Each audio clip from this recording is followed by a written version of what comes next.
everyone. I'm Jona Apelbaum. I'm a field engineer at Solo.io. Field engineer is a nice word for pre-sales architect.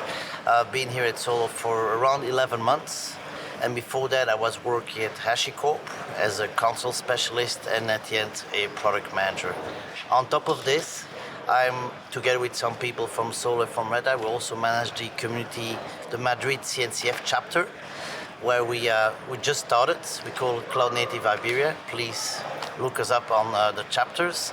And our first event is on the 5th of October. I've been, as I introduced myself, I work with console, with Istio now.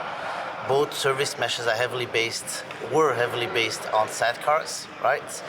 And one of the problems with sidecars is the fact it's a sidecar, so it's extra resource, extra hubs, and other problems that it brings along around management of resources. So essentially my talk was, one, how do we do Istio service mesh with no sidecars? Then in parallel also talked about how eBPF can help the actual sidecar model and accelerate the traffic in between sidecars. And I ended up talking about Cilium, which is a eBPF-based service, essentially eBPF-based CNI and a service mesh. Ambient mesh essentially so we moved the sidecar proxy from the pod to node level proxies.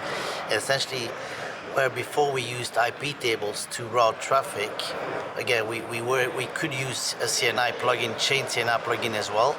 Now with ambient mesh, what we do with the chain CNI plugin, we force the traffic from the pods to the Z tunnel and vice versa.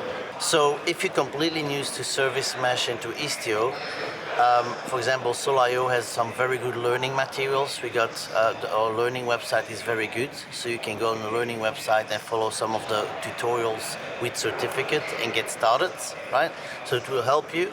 And on top of it, there's plenty of materials there to like example applications and example deployment that you can look at. But I would definitely try with some basic step-by-step tutorials to introduce yourself to Istio, because Istio is a big complex beast, right?